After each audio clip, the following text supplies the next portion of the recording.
નમસ્કાર, India news ગુજરાતમાં આપનું સ્વાગત છે. વિશેષ રજૂઆત સાથે હું અભિજીત આપનું સ્વાગત કરું છું.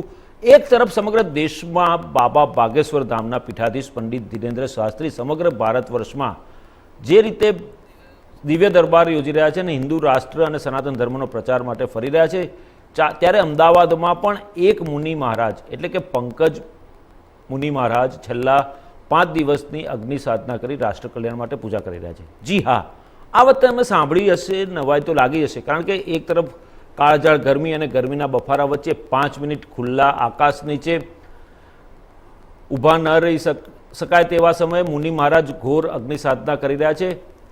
ઉલ્લેખનીય છે કે રાષ્ટ્ર કલ્યાણ માટે અમદાવાદની ધરતી પર પંકજ મુનિ મહારાજ સાધના કરી રહ્યા છે. આ દ્રશ્યો તો તમને ચોક્કસ લાગશે કે કોઈ યોગી કંતાન ઓઢી શું કરી રહ્યા છે. ચાર તરફ માત્ર અગ્નિજ્વાળા પ્રગટી રહી છે. આકાશ પર સૂર્ય મધ્યમાં તપી રહ્યો છે. કાળઝાળ ગરમી અને બફારા વચ્ચે આ યોગી મહારાજ એવી રીતે કઈ સાધના કે તપ કરી રહ્યા છે, આ દ્રશ્યો જોઈને તમને ચોક્કસ જાણવાની વધુ જિજ્ઞાસા કે ઉત્કંઠા ઊભી થશે કે આ શું થઈ રહ્યું છે, તે પણ સ્માર્ટ સિટી અમદાવાદ શહેરમાં. જી હા, અમદાવાદ શહેરના સાયન્સ સિટી વિસ્તારમાં મધ્યપ્રદેશથી આવેલા પંકજ મુનિ મહારાજે ઘોર અગ્નિ સાધના કરી. સૂર્યોદયથી સૂર્યાસ્ત સુધી આ સાધના તેઓ છેલ્લા કેટલા દિવસથી અહીં કરી રહ્યા હતા. કહેવાય છે કે મુનિ મહારાજે આ સંપૂર્ણ અન્ન અને જળનો ત્યાગ કર્યો. તેઓને કોઈએ સૂતા પણ જોયા નથી. અહીં આવનારા અનુયાયીઓ અને ભક્તો પણ આ દ્રશ્યો અને તપસ્યા જોઈ આશ્ચર્યમાં મુકાઈ જાય છે. સાયન્સ સિટી વિસ્તારમાં રહેતા અને મુનિ મહારાજના ભક્ત મહેશ બારોટ જણાવે છે કે મહારાજને તેઓ સૂતા ક્યારે જોયા નથી. તેઓ અન્નજળનો સંપૂર્ણ ત્યાગ કરીને બેઠા છે. છેલ્લા 25 વર્ષથી તેઓ દેશના અલગ અલગ રાજ્યો અને વિસ્તારમાં ફરી અલગ અલગ સાધના કરી રહ્યા છે. ઉલ્લેખનીય છે કે ઉનાળામાં અગ્નિ સાધના, ચોમાસા અને શિયાળાની ઋતુમાં પણ અલગ અલગ સાધનાઓ તેઓ કરતા આવે છે. પંકજ મુનિ મહારાજ છેલ્લા 5 દિવસથી અહીં સૂર્યોદયથી સૂર્યાસ્ત સુધી બિરાજમાન છે. ત્યારબાદ ભક્તો સાથે ચર્ચા પણ કરે છે, જેમાં માત્ર રાષ્ટ્ર કલ્યાણ અને હિન્દુ ધર્મ વિશે લોકોને માહિતગાર કરે છે. તેઓની સત્સંગ સભામાં પણ મોટી સંખ્યામાં લોકો ઉપસ્થિત રહે છે. અગ્નિ પણ ગાયના ગોબરમાંથી બનતા છાણાના ઉપયોગથી જ પ્રગટાવવામાં આવે છે. 4 ટ્રોલી ભરી ગાયના ગોબરના છાણાથી અગ્નિ સતત પ્રગટ રાખવામાં આવી હતી. મુનિ મહારાજ જે સ્થળ પર બિરાજમાન હતા તે પણ ગાયના ગોબરથી લીપી તેઓનું આસન તૈયાર કરાયું હતું. તેઓ મધ્યપ્રદેશમાં શિવપંથી સંપ્રદાયથી આવે છે. તેઓ સતત સમગ્ર ભારત દેશમાં ફરી અલગ અલગ વિસ્તારમાંથી સાધના કરી રહ્યા છે અને રાષ્ટ્ર કલ્યાણનો મેસેજ આપી રહ્યા છે. અગ્નિ સાધનાની વાત સાંભળી હવે અમે પણ અગ્નિના ફેરા લેવાનું નક્કી કર્યું, પરંતુ જમીન પર પગ ના મૂકી શક્યા, કારણ કે એક તરફ આકાશી કાળઝાળ ગરમી અને સૂર્યદેવ મધ્યમાં તપી રહ્યા હતા, તેમાં પણ ખુલ્લા પગે અગ્નિ પ્રતિક્ષણા કઈ રીતે કરવી. અમારી પણ જિજ્ઞાસા વધી કે કોઈ એક વ્યક્તિ 5 મિનિટ ખુલ્લા આકાશ નીચે આ ગરમીમાં ઊભા ન રહી શકે, ત્યાં આ પંકજ મુનિ મહારાજ અગ્નિ સાધના કેવી રીતે કરી રહ્યા છે. અને આ જ મામલે આપણી સાથે આજે આ બાબતની ચર્ચા કરવા માટે ખુદ પંકજ મુનિ મહારાજ આપણી સાથે ઉપસ્થિત છે ઇન્ડિયા ન્યૂઝ ગુજરાતમાં.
તો જે રીતે પંકજ મુનિ મહારાજ જે રીતે અગ્નિ સાધના અને જળ સાધના કરી રહ્યા છે તે જે પ્રકારની કરી રહ્યા છે તે ખૂબ જ જે રીતે જેને અમદાવાદમાં અગ્નિ સાધના કરી તેમણે, જેમાં બાબા આજુબાજુ અગ્નિ પ્રગટાઈ સૂર્યોદયથી સૂર્યાસ્ત સુધી સાધના કરતા હતા અને પોતે કંતાન ઓઢીને આટલી આકરી ગરમીમાં પણ આ પ્રકારની સાધના એક આશ્ચર્યજનક બાબત છે. જ્યારે અમારી ટીમ પણ ત્યાં પહોંચી અને જ્યારે આ બાબતનું કવરેજ કરવા ગઈ ઇન્ડિયા ન્યૂઝ ગુજરાતી ટીમ, ત્યારે પણ ત્યાં આગળ જે અમારી ટીમ ગઈ હતી તે ખુલ્લા આકાશ નીચે 5 મિનિટ પણ ઊભા રહી શકે એટલી તાકાત નહોતી, કારણ કે જે પ્રકારની ગરમી હતી ને જે આ અગ્નિ સાધના કરી રહ્યા હતા બાબા, એની જે છાણા પ્રગટાવેલા હતા, અગ્નિ પ્રગટાવેલી હતી, તેના કારણે જે અગનજવાળા જે ફેલાઈ હતી આખા વિસ્તારમાં, તેમાં ઊભું રહેવું પણ મુશ્કેલ હતું. તેમ છતાં પણ આ બાબા સૂર્યોદયથી સૂર્યાસ્ત સુધી સતત અગ્નિ સાધના કરે એ બહુ આશ્ચર્યજનક બાબત છે.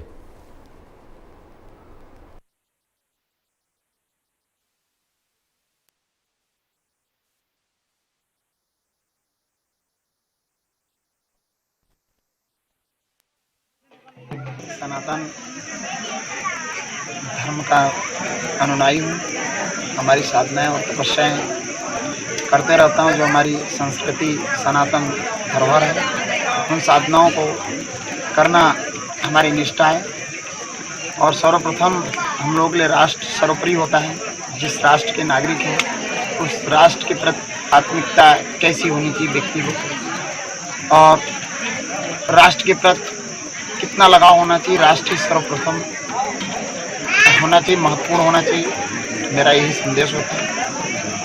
तो तपस्या करने का कारण क्या है बाबा जी? तपस्या ये हमारी साधनाएं होती हैं संस्कृति में, यानी अपने आप को समझना। साधना का मतलब रफ्ती रफ्ती अपने आप को छाटना, अपने आप के कमजोरियों के बादल से बाहर निकालना मेरे बंधु, अपने आप को समझना और जानना। ये भी एक साइंटिफिक समझे, एक साइकोलॉजिकल खोज है, ये भी एक रिसर्च है। बहिर्तप और अंतरतप दोनों को कैसे ऑब्जर्व करना और एक नई खोज की ओर, नई रिसर्च की ओर कैसे निकलना। और ये आग के बीच में होता है, पानी के बीच में होता है, और जंगल में भी करते हैं आप, वो कैसे होता है? जंगलों में चतुर्मास साधनाएं अलग होती और ठंडियों की जलधारा साधनाएं अलग होती, गर्मियों की अग्नि साधना अलग होती, अलग अलग तरीके की साधना। तो मैसेज क्या रहेगा आपका लोगों के लिए? कि हमारी संस्कृति, पहले हमारे ऋषि मुनि किस तरह से साधनाएं करते थे, कैसे कैसे रिसर्च करते थे, और हर चीज़ों की खोज कैसे की गई है, और कितने कठिन से कठिन साधनाओं से गुजरते थे, और उसके बाद भी अपने आप में कैसे आनंदित महसूस करना। તો જે રીતે અમદાવાદના સાયન્સ સિટી વિસ્તારમાં બાબા પંકજ મુનિ મહારાજે જે રીતે અગ્નિ સાધના કરી, ચારે બાજુ અગ્નિ પ્રગટાવી, ધૂમધકતી ગરમીમાં, ધૂમધકતા આકરા તાપમાં, 42 ડિગ્રી ટેમ્પરેચર વાતાવરણ, અને જે રીતે અગ્નિજ્વાળા વચ્ચે બેસીને સૂર્યોદયથી સૂર્યાસ્ત સુધી અગ્નિ સાધના કરી, એ બાબા પંકજ મુનિ મહારાજ આજે આપણી સાથે જોડાયા છે इंडिया न्यूज़ गुजरात पर. बाबा, आपका स्वागत है इंडिया न्यूज़ गुजरात में. बाबा, आवाज आ रही है मेरी?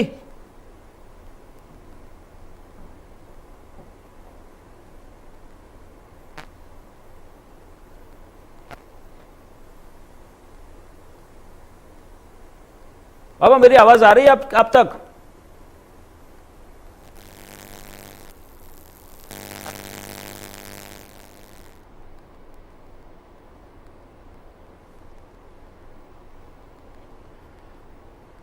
तो जे रीते बाबा पंकज मुनि महाराज अग्नि साधना કરી રહ્યા છે, અમદાવાદમાં પંકજ મુનિ મહારાજે અગ્નિ સાધના કરી, અને જે પ્રકારે અગ્નિજ્વાળાની વચ્ચે બેસીને સૂર્યોદયથી સૂર્યાસ્ત સુધી અન્નજળનો ત્યાગ કરીને બાબાએ તપસ્યા કરી, રાષ્ટ્ર કલ્યાણ માટે તપસ્યા કરી, સનાતન ધર્મને માટે કરીને જે જાગૃતતા લોકોમાં લાવી રહ્યા છે, લોકો સાથે સત્સંગ કરી રહ્યા છે, એમના ભક્તો ત્યાં આગળ આવનારા લોકો સાથે સત્સંગ કરીને જે રીતે સનાતન ધર્મ અને हिंदू राष्ट्र माटे, हिंदू धर्म माटेनी जे बात करी रह्या छे, साधना थकी संशोधन और तणावमुक्त जीवननो संदेश पण तेओ आपी रह्या छे.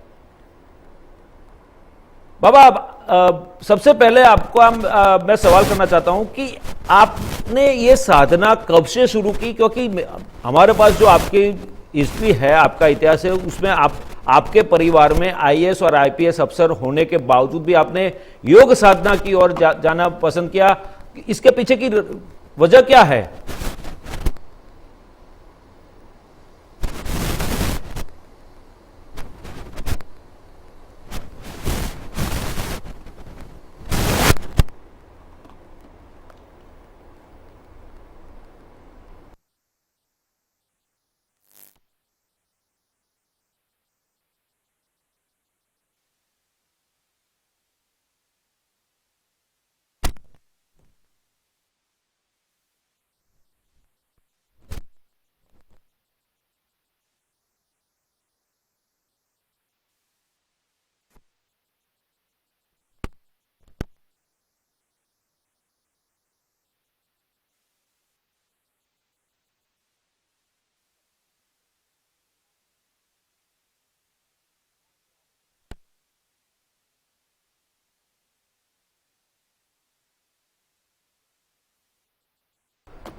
बाबा, आपसे पहला सवाल करना चाहता हूं कि आपके परिवार में आईएएस और आईपीएस अफसर बहुत सारे हैं, और जिस तरह से आपने योग साधना की ओर जाने का पसंद किया, 9-10 साल की उम्र से आप ऋषियों के साथ में थे और ऋषियों के सत्संग कर रहे थे।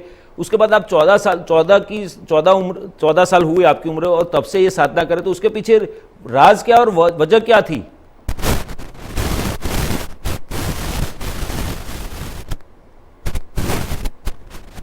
हमें कुछ ऐसे साधु संत थे जिनके बीच जाना बैठना बहुत अच्छा लगता था। आध्यात्मिक ध्यान करना, बचपन से ही कुछ मेडिटेशन ध्यान के प्रयोग करता रहा, और बचपन से हमारे गांव के बाहर करीब 3 किलोमीटर की दूरी पर एक भगवान भोलेनाथ का मंदिर था, जो एक बड़का वृक्ष होता था। वहां जाके जब फ्री समय होना तो वहां बैठना और ध्यान लगाना मुझे बहुत अच्छा लगता था, आनंद आता था। इसलिए हमने ये मार्ग चुन लिया, और धीरे धीरे तरह तरह की जो वैदिक सनातन की साधनाएं थी, इन साधनाओं का प्रयोग करना प्रारंभ किया। कि पहले हमारे सनातन में, वैदिक में, हर ऋषि मुनि किस प्रकार से साधनाएं करते थे, तपस्याएं करते थे, और किसी साधनाओं का रिसर्च कैसे करते थे, अपने आप को कैसे समझा जाता है, और हमारा राष्ट्र क्या होता है, देश कैसा होना चाहिए, एक राष्ट्र की विचारधारा राष्ट्र के प्रति कैसी एग्रेसिव होनी चाहिए। बहुत सारी चीजों को जानने समझने के लिए हमने साधना का प्रमुख मार्ग अपनाया। बाबा, दूसरा सवाल यह है कि आप जिस प्रकार की साधना करते हैं, अग्नि साधना करते हैं, जल साधना करते हैं, वो भी अन्न और जल के त्याग के साथ में, और ऐसा भी सुनने में आया कि आप सो भी नहीं रहे, 24 घंटे जागते रहते हैं। तो ये जो शक्ति है वो आपको कहां से मिली?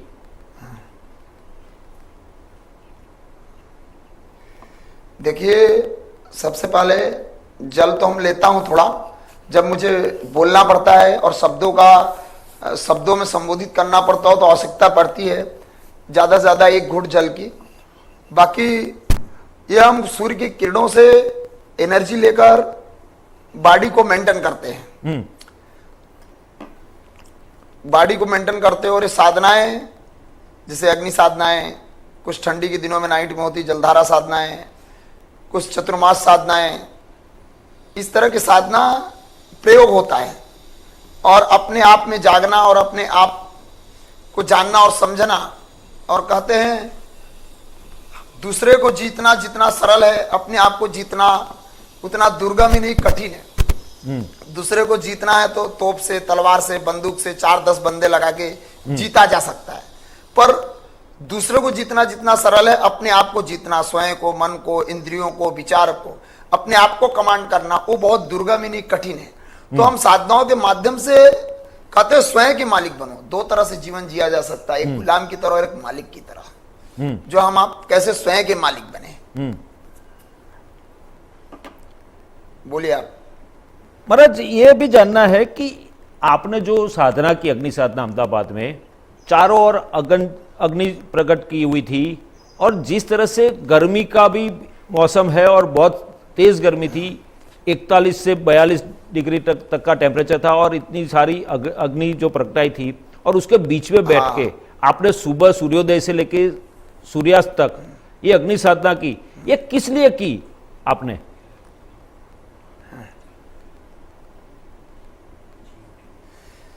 देखिए, हमारी सनातन में आपको बतलाया कि जो हमारे संत ऋषि मुनि होते हैं वो साधनाओं के प्रयोग करते रहते। ये हम लोगों में अग्नि साधना करना एक साधना का तरीका होता है, एक संकल्प होता है, दिया जाता है कि हमें इस समय अग्नि साधनाएं करना है, इस समय चतुर्मास करना है, इस समय ये समय जलधारा साधनाएं होंगी। तो इस तरह से तरह तरह से साधनाएं होती रहती हैं, और उद्देश्य होता है कि हमारे राष्ट्र को हम कैसे ये चीज प्रैक्टिकली बता सके कि हमारे सनातन के साधु संत किस किस तरह से साधना करके और अपने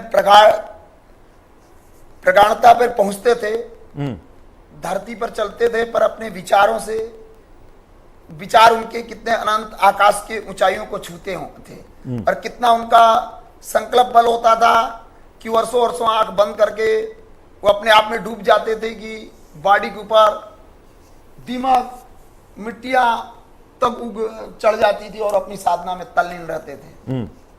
जैसे इसके साक्षात उदाहरण महर्षि दधीच, कई ऐसे ऋषि और मुनि हुए पहले से भी साधना करते आए। जी महाराज, ये भी जानना चाहते हैं हमारे दर्शक कि जिस तरह से आपने ये साधना की और सनातन धर्म का भी आप प्रचार कर रहे हैं, तो सनातन धर्म चीज क्या है? क्योंकि काफी सारे दर्शक ऐसे हैं कि सनातन धर्म को जानते ही नहीं है। तो सनातन धर्म क्या है, आप बताने की।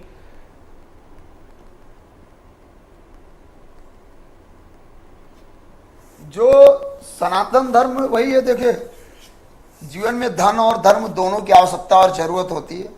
धर्म एक जीवन जीने की कला है जो हमारा सनातन हमें ये चीज सिखाता है, जो हमारी हृदय से आने आई वाली प्रभुता, जो परमात्मा के प्रति, इस प्रकृति के प्रति हमारे हृदय और प्राणों के स्पंदनों से एक उठी हुई उस परमात्मा के प्रति प्रार्थना, जो हमारा आपका मूल्य उद्देश्य है, जो ज्ञान हम आप लेकर पैदा हुए हैं, जो प्रज्ञा हम आप लेकर पैदा हुए हैं, बशर्ते वो खोई नहीं है। बाहर के हमने इतनी यूनिवर्सिटी, इतने विश्वविद्यालय, इतने मगज में विचार भर रखे हैं कि किसी चीज को स्मृति में लाना उतना इजी है, लेकिन उसको विस्मृत करना बहुत कठिन है। मोबाइल की मेमोरी है, तुम डिलीट कर सकते हैं, लेकिन मस्तिष्क की मेमोरी में जाने के बाद कोई चीज डिलीट नहीं कर सकते। तो हमारे अंतर चेतना जो होती है, जो हमारे शरीर के अंदर व्याप्त है, जिसको हम आत्मा कहते हैं, उस प्योरिटी तक पहुंचने और जानने का, अपने अवलंबनों को समझने का, अपने हर वासनाओं और कामनाओं के प्रति जागृत होने का, ये हमारा सनातन जो धर्म है, मूल उद्देश्य ये सिखाता है कि हम मनुष्य हैं और मनुष्य वो चौराहा है कि हम गिरे तो एक पशु से नीचे भी जा सकते हैं और ऊपर उठे तो देवताओं से ऊपर भी जा सकते हैं। कि इंसान कैसे सारी इच्छाओं, कामनाओं, वासनाओं से ऊपर जा सकता है और अपने आप को कैसे उपलब्ध हो सकता है, स्वयं में कैसे डूब सकता है। ये सनातन जो सत्य वो सब सिखाता है, जो सबसे पहले इस धरातल पर मनुष्य के लिए मार्गदर्शक के रूप में सबसे पहले सनातन धर्म, जिसको हम धर्म की उपमा देते हैं, यानी मनुष्य को जीवन है पर जीने की कला और होना, ये सारा उद्देश्य सनातन सिखाता रहा है शुरू से। जी जी महाराज, ये भी जानना चाहते हैं कि हिंदू राष्ट्र की आजकल बहुत बात चल रही है कि हिंदू राष्ट्र बनाएंगे हम लोग, हिंदू राष्ट्र बनाना है हिंदुस्तान को। तो ये जो हिंदू राष्ट्र है, तो हिंदू राष्ट्र की परिभाषा क्या है?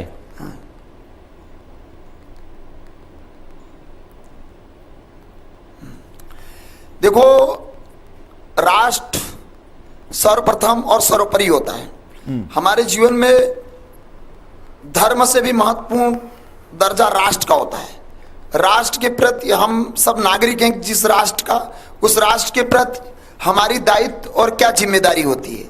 कहते हैं स्वाभिमान से बड़ी कोई चीज नहीं होती है, और राष्ट्र के अंदर ऐसे स्वाभिमान वाले लोग होना चाहिए जो हमारे व्यक्तिगत स्वार्थ से उठकर, और राष्ट्र हमारे लिए सर्वोपरि होना चाहिए। और जो आप बोले हिंदू राष्ट्र की, देखो हमारा राष्ट्र सभी धर्मों को समन्वय करके चलता है, और हिंदुत्व वो गंभीरता है, वो सागर जैसी गहराइयां हैं कि सबको लेकर चलता है और सबका मार्गदर्शन करता है कि कोई व्यक्ति अपने लक्ष्य और अपने उद्देश्य से ना भटके।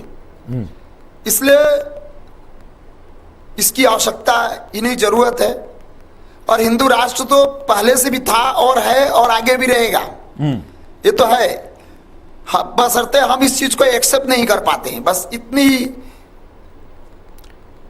लेकिन अपना देश जो है, अपने देश में हिंदू के अलावा मुसलमान है, सिख है, ईसाई है, सभी धर्म के लोग हैं, और एकता और अखंडितता है अपने देश में, और सभी धर्म के लोगों को यहाँ पे समान हक और अधिकार मिला है।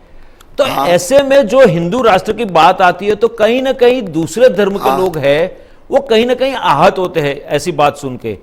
तो उसके लिए क्या ये हिंदू राष्ट्र बनाने के पीछे हिंदुइज्म ही है कि यार सभी धर्म के लोग यहाँ पर रह सकते, क्योंकि अपना देश आजाद हुआ उस टाइम पे भी सभी धर्म के लोग यहाँ पे बसे हुए हैं और सभी धर्मों को साथ में लेके चल रहे हैं। अपना देश एक लोकतांत्रिक देश है और वहां पर सभी को एक समान अधिकार मिला गया है। तो इसके लिए क्या कहेंगे आप? देखिए, हाँ, इसके लिए हम ये कहेंगे, देखो ये भारत की जो संस्कृति है हमारी, ये सनातन की जो संस्कृति है, इस धरा पर ये फली और फूली हुई है और इसका उदय इस धरा पर हुआ है, सनातन का उदय। इसलिए इसको हिंदुस्तान कहा जाता है। किसी दुनिया का नाम, किसी जगह का नाम अन्य कम्युनिटी पर नहीं, लेकिन इसका नाम पहले से ही रखा गया हिंदुस्तान। मतलब यहाँ जो सनातन आबादी है, ये प्रमुखता जमीनी स्तर से पहले से रही है, लेकिन हम सबको समान दर्जा दिए, सबको स्वीकार किया। लेकिन आज हमारे राष्ट्र के अंदर जो अहित और नुकसान हो रहा है, हम आप देखें तो राष्ट्र के अंदर जो एक विघटन की स्थिति पैदा हो रही है कि कुछ लोगों को अपना मजहब महत्वपूर्ण नजर आ रहा है। लेकिन मैं कहता हूं किसी के लिए मजहब भी महत्वपूर्ण नहीं होना चाहिए, जिस राष्ट्र है राष्ट्र महत्वपूर्ण होना चाहिए। आज हम आप देखें तो चाहे अफगानिस्तान, पाकिस्तान, तालिबान में देखे तो जितने आतंकवादी नहीं, उससे ज्यादा आज हमारे राष्ट्र में गद्दारों की संख्या की भरमार भरी पड़ी है कि नहीं। इसलिए आवश्यकता ही नहीं, जरूरत है ऐसे राष्ट्र की, जो हम इनको समझ सकें और इनको समझा सकें कि भाई आप लोग कौन सा मार्ग पकड़े हो, जिस राष्ट्र का खा रहे हो उस राष्ट्र के प्रति वफादारी हो, उस राष्ट्र के प्रति अपना दायित्व और कर्तव्य निष्ठा का हम निर्वाह कैसे करें, न कि उस राष्ट्र के प्रति हम गद्दारी न करें, उस राष्ट्र के अंश में कोई शब्द न बोले। कई ऐसे राजनेता है जो हिंदू धर्म और सनातन धर्म की बात होती है तो वो नेता तुरंत ही आगे आ जाते हैं और जिस तरह से बयानबाजी, आपकी आवाज पूरी आ नहीं रही है जी, मेरी आवाज आ रही है आपको? हाँ, आ रही है। हाँ, मेरा सवाल यह है कि जब हमारे देश में हिंदू राष्ट्र की या हिंदू धर्म की या सनातन धर्म की बात होती है तो कई ऐसे राजनेता है जो कहीं ना कहीं ऐसे बयान करते हैं, बयानबाजी शुरू कर देते हैं और जिसके कारण जो आपस में मजहब के अंदर जो संप्रदाय में, अलग अलग संप्रदाय में जिस तरह से खींचतान शुरू हो जाती है, तो ऐसी बातें शुरू हो जाती है। तो उसके लिए क्या कहेंगे आप ऐसे नेताओं के लिए? देखिए इनकी तुलना में एक अवाड़े से ज्यादा नहीं कर सकते हैं। जैसे सबसे पहले हमारे राष्ट्र के लिए सबसे विघटन की स्थिति और कई मानसिकता में डिवाइड करने की स्थिति, जो एक जातिगत चीजें चली। हम आज का एक इंसान एक डॉक्टर बन जाए, इंजीनियर बन जाए, कलेक्टर बन जाए, बिजनेसमैन बन जाए, लेकिन एक इंसान बनना बहुत मुश्किल हो रहा है जी। जबकि हमारा सनातन सर्वप्रथम ये सिखाता है कि हम एक इंसान है और हम अपनी इंसानियत के दायरे को ना लांघे। और जितने हमारे राष्ट्र नेता है, इनको कुछ ही राष्ट्र नेता लीडर हैं जो राष्ट्र के प्रति सोचते हैं और राष्ट्र के प्रति एक वफादार और दृढ़संकल्पी लीडर हैं, जिनको व्यक्तिगत स्वार्थ नहीं है, सत्ता का स्वार्थ नहीं है। और कुछ ऐसे हैं जो अपने स्वार्थीयता से, व्यक्तिगत स्वार्थ से ऊपर नहीं उठ पा रहे। उनके लिए मोह में सत्ता और कुर्सी इतनी आसक्ति है कि उसके ऊपर वो उठ नहीं सक रहे हैं। स्टेट के अंदर क्या डिसीजन होना चाहिए, क्या नहीं होना चाहिए, उनको ख्याल और पता नहीं है। वो एक बेहोश और उस सत्ता के अहंकार के मूर्छा में इतने डूबे हुए हैं कि उनके अपना सनातन, अपना राष्ट्र, अपना वजीद और अस्तित्व का ख्याल ही नहीं है। वो उस सत्ता के नशे में होकर कुर्सी पाने के बाद कई स्टेट के ऐसे व्यक्तित्व जो स्टेट के चीफ मिनिस्टर देखने में आ रहे हैं कि एक इस तरह से उपद्रव कर रहे हैं कि उनके अंदर लाइन ऑर्डर और सेल्फ डिसीजन लेने की क्षमता ही नहीं है उनके अंदर। जब हम किसी स्टेट के अंदर किसी चौकों पर ये सुनता हूं यूट्यूब पर, तो बहुत शर्म की बात होती है राष्ट्र के लिए कि जब लोग, मैंने इसके पहले एक घटना देखी, आपको बताऊं हकीकत, उस बात को देखकर एक पीड़ा हुई कि हमारा राष्ट्र और हमारा सनातन किस ओर जा रहा है। जो हमारे सभी सनातन के भगवानों ने बड़े बड़े संग्राम लड़े, बड़े बड़े युद्ध लड़े। आज हमारे ये सब भाई कई से बुजदिल और कायर बन चुके हैं। बुजदिलों और कायरों की बस गुजर नहीं होती। जब मैं उदयपुर के अंदर चेतक चौक पर एक वीडियो देखता हूं कुछ समय पुराना, कि कुछ मुस्लिम लाबी की भीड़ इकट्ठी होकर, हम तो खुला बोलना पसंद करते हैं, और यह कहते हुए नजर आती है कि यदि हिंदुस्तान में रहना है तो अकबर उल्ला बोलना पड़ेगा। तो बहुत दुख और पीड़ा होती है कि इनकी कितनी बड़ी क्रूरता और हैवानियत है कि हमारे राष्ट्र के स्वाभिमान पर कितनी बड़ी चोट कर रहे हैं, और हम कितने सोए हुए बेहोश हैं। हमारे राष्ट्र स्टेट के कई नेता कितने बेहोशी में, कितना मूर्छा में आ सकते हैं कि उनकी इतनी भी क्षमता नहीं कि इनको लाइन ऑर्डर दे सके, कंट्रोल कर सके, गिरफ्तार कर सके। इनको फुल खुली छूट देना एक बहुत बड़ा हानिकारक है, क्योंकि कहा जाता है राष्ट्र के लिए कुछ कम्युनिटियां कभी राष्ट्र के लिए सच्चा भक्त नहीं हो सकती। जो कहते भीमराव अंबेडकर जी ने स्वयं ये शब्द बोला था। तो आज वही स्थिति हमारे राष्ट्र के लिए निर्मित हुई है। इसलिए मैं कहना चाहूंगा कि हिंदू राष्ट्र की आवश्यकता ही नहीं, जरूरत है इन स्थितियों को कमांड करने के लिए। फिर चाहे कुछ भी हो, विरोधाभास हो या कुछ भी हो, इसकी सख्त जरूरत है। बोलिए आप क्या कहना चाहते हैं? महाराज, हाँ, एक साथ धर्मनीति और राजनीति आपकी आवाज जायज है क्या? प्रॉब्लम होती है। ये कोई वो बोलिए। हाँ महाराज, मेरा सवाल यह है कि धर्मनीति हेलो? और राजनीति, आ रही है मेरी आवाज? हाँ आ रही है। मेरा सवाल यह है कि पिछले कई दशकों आवाज से कम है। देखा गया है कि धर्म को राजनीति के साथ जोड़ा गया है। क्या यह जायज है कि धर्म और राजनीति के साथ में रख के चलना जरूरी है सत्ता पाने के लिए? देखिए, मैं कहना चाहता हूं किसी राष्ट्र को चला, हाँ मैं आपसे ये कहना चाहूंगा, देखिए राष्ट्र को चलाने के लिए कुछ नीतियां होती हैं जिसको हम नीति कह सकते हैं, राजनीति कह सकते हैं, कूटनीति कह सकते हैं, देश नीति कह सकते हैं, विदेश नीति होते हैं। ये राष्ट्र को संचालित करने के लिए इन नीतियों की आवश्यकता ही नहीं जरूरत होती। धर्म नीति वो कहती है समय समय पर राष्ट्र के किसी नीति में संवर्धन करना, यानी संशोधन कैसे किया जाए कि ये उचित है या अनुचित है। और धर्म नीति एक ऐसी नीति होती थी जो राजनीति किसी गलत कदम को करने जा रही थी उसको पीछे मुड़ने का इशारा करती थी कि भाई मनुष्यता के दायरे न लांघा जाए और ये उचित नहीं है। जी महाराज, आजकल ऐसा भी देखा जा रहा है कि लव जिहाद के कई मामले कई राज्यों में आ रहे हैं। तो जिस तरह से लव जिहाद आ रहे, हिंदू धर्म की लड़कियों को फुसलाकर अपने धर्म के या नाम बदल के, जो युवा है वो नाम बदल के हिंदू नाम रख के लड़कियों को फुसलाते हैं और फिर शादी करते हैं और फिर धर्म परिवर्तन करवाते हैं। तो ऐसे लोगों के लिए सरकार को क्या करना चाहिए? और जो संत है अपने देश के और हिंदू धर्म के लोग हैं, उनको क्या करना चाहिए?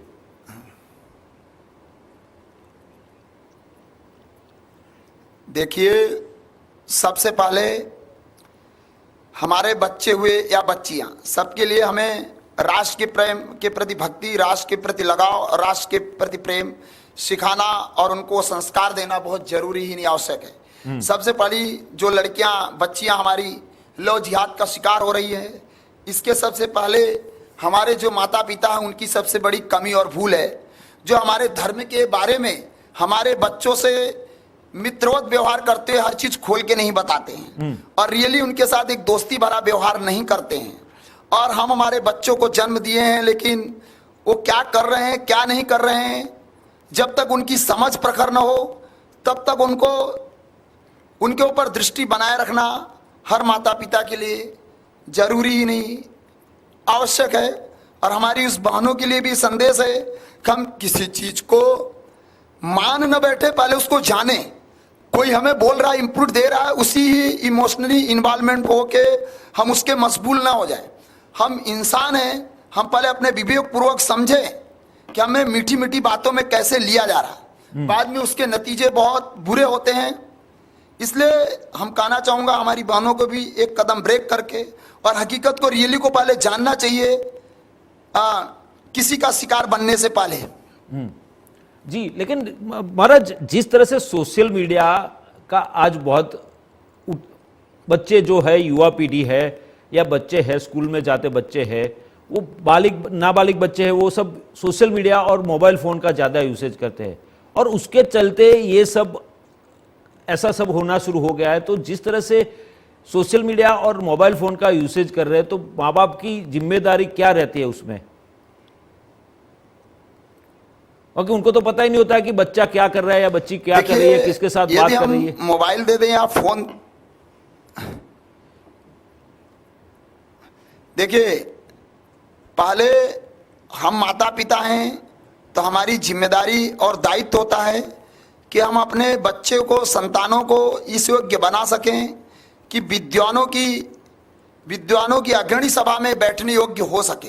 हर माता पिता का एक दायित्व होता है और जिम्मेदारी होती है। यानी हमने बच्चों में संस्कार रूपी नींव डाला है तो कोई प्रॉब्लम नहीं है। जब उनमें होश का दिया जला है तो अपने विवेक पूर्वक और उनके अंदर कॉन्फिडेंस ऐसे डालना है कि बेटा किसी भी हालत में हमें हिलना नहीं है, हमारी अंतर ज्योति अकंप हो कि सम्मान युक्त जीवन जीना है तो साहसी बनना पड़ेगा।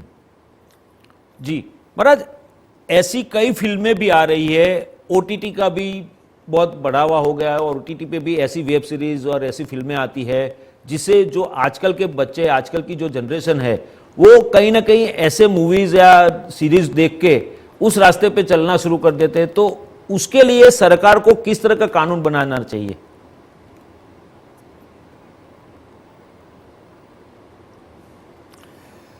उसके लिए यदि कोई ऐसी मूवी है तो उसको ओपन में प्रकाशित नहीं करना चाहिए। उसके लिए दिखाने या बताने के लिए सेक्रेट व्यवस्था होनी चाहिए, जो कि सब चीजें, सब नॉलेज सब तक ना पहुंचे, कि जो राष्ट्र के लिए, आने वाले हमारे युवा पीढ़ी के लिए क्षतिकारक और हानिकारक हो। ऐसा दृश्य, ऐसा अवशेष सामने नहीं प्रकट करना चाहिए। हर चीजें ओपन की जाए ऐसा कोई जरूरी नहीं है, क्योंकि अपने धर्म, हिंदू धर्म है, उसको बदनाम करने के लिए या उसकी जो अपने देवी देवता है उनके कुछ गलत तरीके से उनकी छवि पेश करने की भी कोशिश फिल्म इंडस्ट्रीज या वेब सीरीज बनाने वाले लोगों के द्वारा हो रही है। उसके चलते ये सब मामले सामने आ रहे हैं। तो उसको रोकने के लिए क्या करना चाहिए? जैसे इसके लिए हमारे जो सनातन धर्म की नीति होना चाहिए, एक स्ट्रिक्ट कानून होना चाहिए कि हमारे धर्म के खिलाफ कोई टीका कर रहा हो, टिप्पणी कर रहा हो। जैसे आप इस्लाम वगैरह में देखा होगा कि यदि इस्लाम का कोई विरोध कर रहा तभी इन्होंने नारे क्या लगाए, सर तन से जुदा। तो यही सब्जेक्ट होना चाहिए कि भाई आपने ऐसे शब्द, ऐसे इनपुट दे सकते हैं राष्ट्र के अंदर रह के, तो आप हमारे धर्मों की अवहेलना की कर रहे हो, हमारे भगवानों को अश्लीलता के हिसाब से, अश्लीलता तरीके से फिल्म या स्टाइल में क्यों बतला रहे हैं। इनके लिए क्रूर और खतरनाक कानून होना चाहिए। जैसे ये कहते सर कलम कर देने वाली बात कर से इसके लिए धर्म की कोई अवहेलना कर रहा, कोई धर्म के खिलाफ कोई शब्द बोल रहा, तो इसके लिए इतने कट्टर कानून होना चाहिए कि उसको आजीवन या तो उम्र कैद या क्रॉस पर लटकाने वाली बात होनी चाहिए। तब जाके हम किसी स्थिति से निजात पा सकते हैं जी। और हमने जो छूट दे रखी है उसका परिणाम है कि जो चाहिए वो हमारे सनातन के खिलाफ एक अंश में वो शब्द उच्चारित कर रहे हैं। इसके लिए एक स्ट्रिक्ट और एक कानून, एक संविधान के अंदर एक व्यवस्थाएं होनी चाहिए। जी महाराज, अयोध्या में राम मंदिर भव्य निर्माण हो रहा है और आने वाले साल में जनवरी में श्री रामलल्ला का दर्शन शुरू भी हो जाएगा वहां पर। तो जिस तरह से वर्तमान सरकार जो है उसके चलते ये सब पॉसिबल हुआ है, मुमकिन हुआ है, तो उसके लिए क्या कहेंगे आप कि श्री रामलल्ला का मंदिर जो है इसका भव्य निर्माण हो रहा है, काफी सारे लोग विरोध भी कर रहे हैं, ऑपोजिशन पार्टीज विरोध भी कर रही है और सवाल भी उठा रही है, तो उसके लिए क्या कहेंगे आप? देखिए हम ऐसा भारत के अंदर पहली बार हुआ बोल सकते हैं कि हमारी जो सेंट्रल गवर्नमेंट की वर्तमान लीडरशिप रही है। देखिए पहली बात तो हमारे अंदर वो ताकत, क्षमता पैदा हुई कि हम डोकलाम मुद्दा देखिए, पहली बार चाइना के सामने आंखें में आंखें लड़ाकर हम खड़े रह सके, हमारा दृढ़ संकल्प की क्षमता और विल पावर की क्षमताएं बढ़ी, वो देखने में आई। रही बात रामलला का मंदिर, तो ये तो हमारा एक अस्तित्व है, एक सनातन है कि जहां भगवान श्री राम का जन्म स्थली है। लेकिन इसके पहले कुछ जो सरकारें थी उनको धर्म से या सनातन से लेना देना नहीं था, उनको सिर्फ सत्ता से मतलब था। और उनकी जो अन्य नेता गुलामी की जंजीरों में पड़े हैं, वो कोई स्टेट और राष्ट्र के लिए सेल्फ डिसीजन नहीं ले सकते। आज के हम कह सकते हैं कि वहां की जो स्टेट गवर्नमेंट है, जो आज सेंट्रल गवर्नमेंट है, इन लीडरशिप में इतनी तो क्षमता है, खुद विल पावर से स्वयं में डिसीजन ले सकते हैं, इतना तो इनके अंदर, इन लीडरशिप में कॉन्फिडेंस है। इसके पहले जितने भी लीडरशिप आए उनके अंदर व्यक्तिगत ये क्षमता नहीं रही कि वो सेल्फ डिसीजन ले सके, किसी निर्णय को ले सकते हैं। उनके अंदर एक भय व्याप्त हुआ, और मगज में किसी प्रकार का भय घुस जाना हमारी बौद्धिक क्षमता को लो बना देता है, उसका ग्राफ नीचे गिर जाता है जी। और कहते सबसे मूल्यवान होती है राष्ट्र के लिए विदेश नीति। विदेश नीति खुले रखना हमारे राष्ट्र के लिए भावी खतरे से खाली नहीं जाता है। ये हमारे विदेश नीति राष्ट्र के तिजोरी के अमूल्य रत्न होते हैं। इसके पहले सुना है कि जब हमारे राष्ट्र के साथ इतना अहित हुआ कि हमारे फौजी का कोई आतंकवादी सर कलम कर ले जाए, कितना स्वाभिमान के लिए खतरा है कि हाथ में AK-47 है। वो आज के 10 12 साल पहले घटना घटी थी कश्मीर में, आपने सुना होगा। कितना बड़ी गद्दारी रही, तब तक एक आतंकवादी पहुंचा। ये कहते कि देश को दुश्मनों से खतरा नहीं है, हम कह सकते गद्दारों से खतरा है। और अभी हमारे राष्ट्र के साथ जो हुआ, देश के प्रति सोच रखने वाले लीडरशिप नहीं पैदा हुई, राष्ट्र के प्रति सेल्फ डिसीजन लेने वाली लीडरशिप नहीं पैदा, सिर्फ स्वार्थ, सत्ता में कैसे बने और जनता को कई समाजों और जातिवाद में बांट के उसका कुछ समय तक आनंद लिया गया, जो हमारे राष्ट्र के लिए आज तकलीफ और नुकसान का कारण हुआ। और हमारी विदेश नीति खुली रही है। विदेश नीति का संबंध अदर कंट्री से होता है, वो तिजोरी के अमूल्य रत्न होते हैं, उसे खुले रखना भावी खतरे से खाली नहीं जाता। हमारे एक राष्ट्राध्यक्ष के मस्तिष्क में क्या चल रहा है, वो और सिवाय अस्तित्व परमात्मा को तीसरा जानने को नहीं होना चाहिए। ये इसका संबंध होता है विदेश नीति का। प्रधानमंत्री नरेंद्र मोदी के आने के बाद 2014 में सत्ता पे आए, प्रधानमंत्री बने, और जिस तरह से देश का नाम पूरे विश्व में, पूरी दुनिया में सम्मान के साथ लिया जाता है, इसके लिए क्या कहेंगे आप?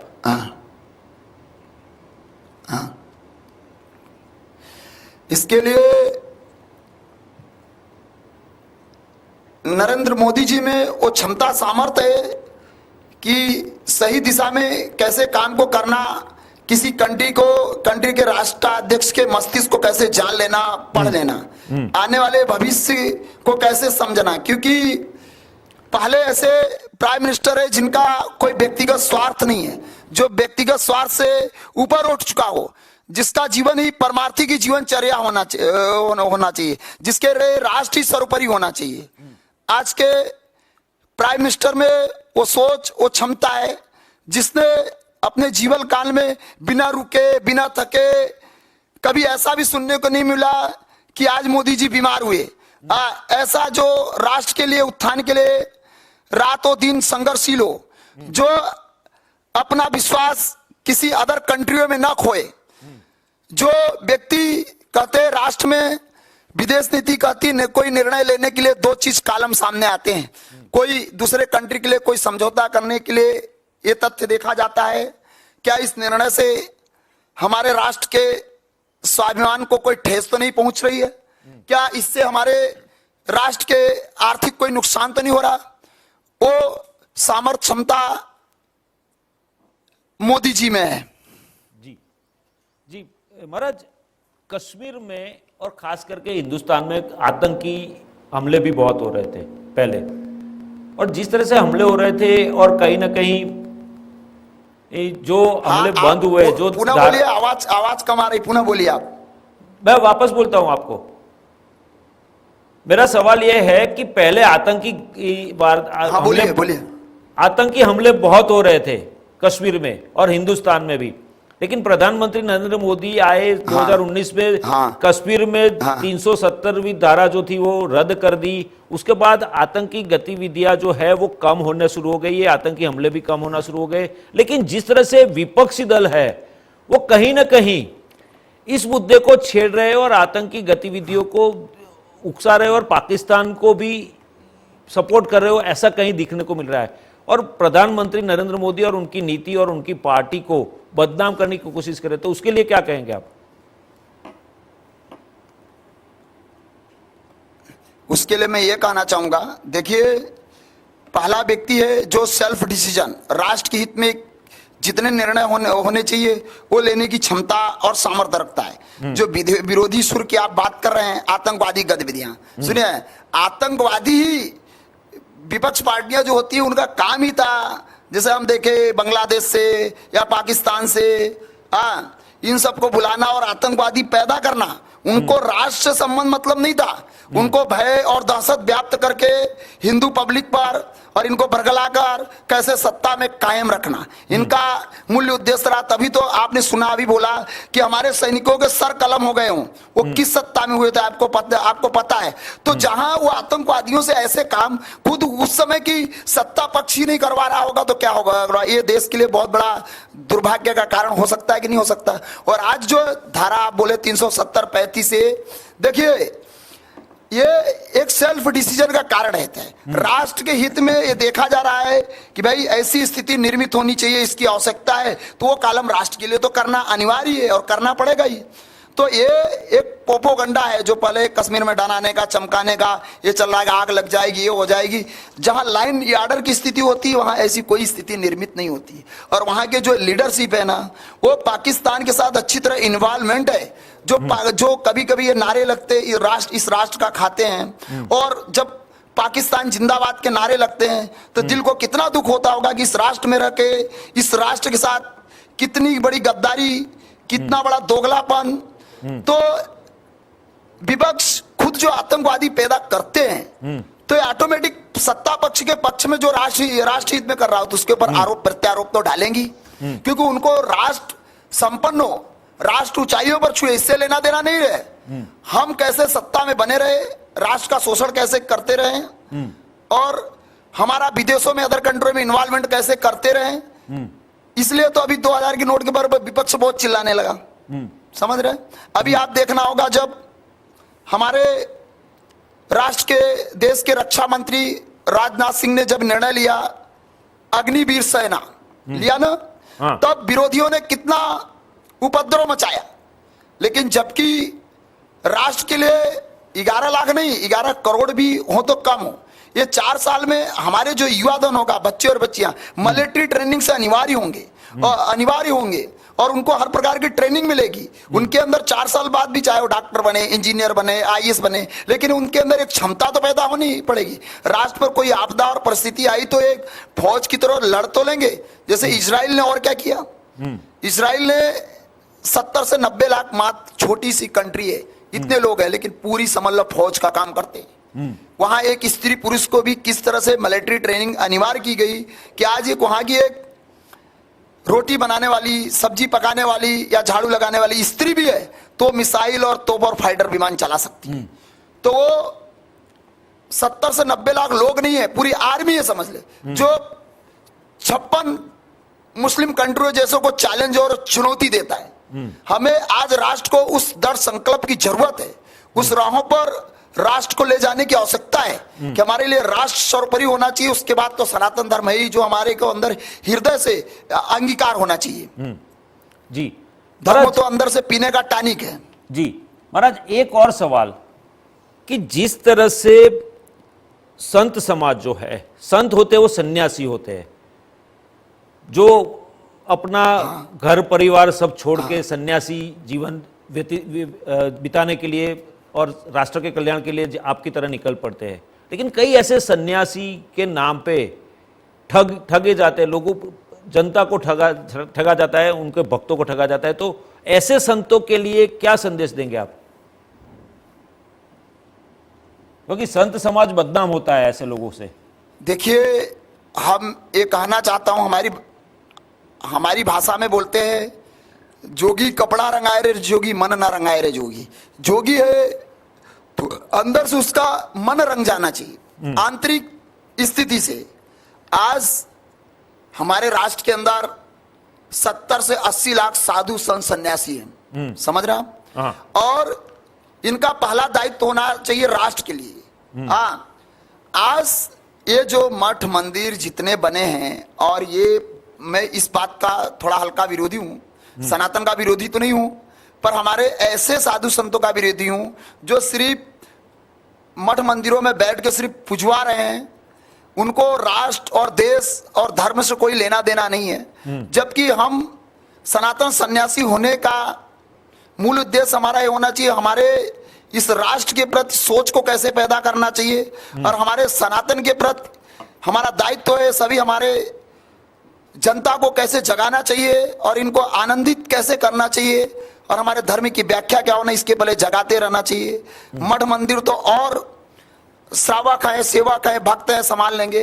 हमारा दायित्व होना चाहिए कि 6-6.5 लाख गांव होंगे, यदि हमारे पूरे साधु संत इस काम में लग जाए तो हमारे को सफलता मिलना कोई कठिन काम नहीं है। जी महाराज, एक आखिरी सवाल, सनातन धर्म हिंदू राष्ट्र के लिए क्या संदेश देंगे हमारे दर्शकों को? थोड़ा विस्तार से बताना आप। हम यही संदेश देखें कि भाई हमारा दृढ़ संकल्प इतना मजबूत हो कि कोई उसे हिला ना सके, हमारा जीवन इतना स्ट्रांग हो, हमारी सोच इतनी प्रगाढ़ हो कि हम धरती पर चले, लेकिन हमारे विचार इतने उच्च क्वालिटी को होना चाहिए कि अनंत आकाश की ऊंचाइयों को छूते हों, और अहंकार नहीं होना चाहिए। हम यही संदेश देना चाहते हैं कि निरहंकारिता होना चाहिए, लेकिन स्वाभिमान हमारा और हमारे राष्ट्र का सबसे महत्वपूर्ण काम है। स्वाभिमान सबसे महत्वपूर्ण है। यदि आपके लाइफ में सब कुछ बचाकर भी यदि आपका स्वाभिमान खो गया तो आपके लाइफ में सब कुछ होने का कोई मूल्य नहीं है, और सब कुछ खोकर यदि आपका स्वाभिमान कायम है तो महत्वपूर्ण की बात है। जी महाराज, आपका बहुत बहुत शुक्रिया, आप हमारे साथ जुड़े और सनातन धर्म और राष्ट्र धर्म और हिंदू राष्ट्र और साथ में अलग अलग मुद्दों पे चर्चा की, इसलिए आपका बहुत बहुत धन्यवाद। दर्शक मित्रों, જે રીતે બાબા પંકજ મુનિ મહારાજે અગ્નિ સાધના કરી, જલ સાધના કરી અમદાવાદમાં, અને જે પ્રકારે અગ્નિ સાધના કરી અને જે પ્રકારે સનાતન ધર્મ અને રાષ્ટ્ર ભાવનાનો જે સંદેશો આપી રહ્યા છે, અને એમની સાથે ચર્ચામાં એમણે સ્પષ્ટપણે કહ્યું કે સનાતન ધર્મ હોવો જોઈએ, સનાતન ધર્મ આપણા દેશ માટે સારું છે, અને જે પ્રકારે માહોલ ઊભો થયો છે લવ જિહાદના મામલે પણ એમણે કહ્યું કે લવ જિહાદ જે છે તેમાં મા બાપની પણ જવાબદારી છે કે તેમનું બાળક અથવા બાળકી શું કરી રહ્યા છે તેની પર નજર હોવી જોઈએ। જો મા બાપ જ જવાબદારી નહીં સ્વીકારે અને મા બાપ ધ્યાન નહીં રાખે તો ચોક્કસ આવા બધા કિસ્સાઓ બનતા રહેશે। જો લવ જિહાદના મામલે આપણે સૌએ જાગૃત થવું પડશે, અને આવા મામલામાં જે પ્રકારે બીજા કોમના જે છે મુસ્લિમ ધર્મના લોકો જે રીતે નામ બદલીને આવી રહ્યા છે તેમને રોકવા માટે અથવા તો તેમને કઠણમાં કઠણ સજા થાય, એકદમ કડક સજા થાય એ પ્રકારના કાયદા કાનૂન પણ બનવા જોઈએ તેવી પણ તેમણે વાત કરી, અને સાથે સાથે વર્તમાન સરકારની તારીફ પણ કરી, વખાણ પણ કર્યા, કારણ કે વર્તમાન સરકારમાં એ તાકાત છે। ખાસ કરીને વડાપ્રધાન નરેન્દ્ર મોદી વિશે તેમણે કહ્યું કે જે પ્રકારે વડાપ્રધાન નરેન્દ્ર મોદી થાક્યા મૂક્યા વગર જે પ્રકારે રાષ્ટ્ર ભાવનાથી કામ કરી રહ્યા છે, રાષ્ટ્રના વિકાસ માટે, દેશના વિકાસ માટે, લોકોના વિકાસ માટે જે કામ કરી રહ્યા છે તે ખરેખર સરાહનીય છે, અને તેમના કારણે જ દેશનું આજે નામ સમગ્ર દુનિયામાં ગાજતું થયું છે એ પણ વાત કરી। દર્શક મિત્રો, વિશેષ રજૂઆતમાં અત્યારે બસ આટલું જ। વધુ સમાચાર અપડેટ્સ માટે જોતા રહો ઇન્ડિયન ન્યૂઝ ગુજરાત, ગુજરાતી ધડકન। નમસ્કાર।